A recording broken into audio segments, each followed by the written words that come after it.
અને ભાગવત સપ્તાહના આજે માં સરસ્વતી માં સ્ટેજ ઉપર બેઠી છું ત્યારે મારી વાણીથી મહાદેવને અને કાળિયા ઠાકોરને અને પંડ્યા પરિવાર અમારા હરેશ કુમાર ખૂબ જ દિલના ભોળા જ્યારથી કોન્ટેક્ટ થયો છે ત્યારથી એટલું સુંદર અને એનું હૃદયનો ભાવ એટલે મહાદેવ ખૂબ એનું સ્વાસ્થ્ય સારું રાખે, નિરોગી રાખે અને દરિયાના જે મોજા વહેતા રહે એમ એનું જીવન સુખમય ધર્મના કાર્ય કરવાની મહાદેવ ભોળિયોનાથ અને કાળિયો ઠાકર અવારનવાર શક્તિ આપે એવી આશા સાથે બાર બાર દિન ये आए बार बार दिल ये आए बार बार दिल ये आए बार बार दिल ये आए तुमसे यूं हजारों साल है मेरे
कोई भी खेलना हो तो आप आ सकते हो। आगे बैठे हो बहनों। ए शाम मने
બાબત ઘણા હાથ ઊંચા કરે ઘણા ન કર્યા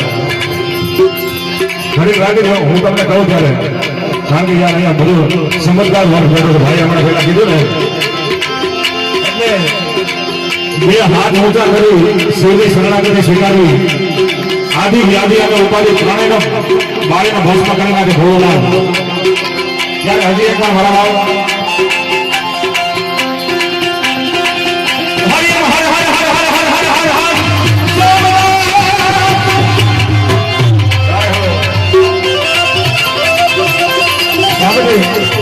આપણે એમ કે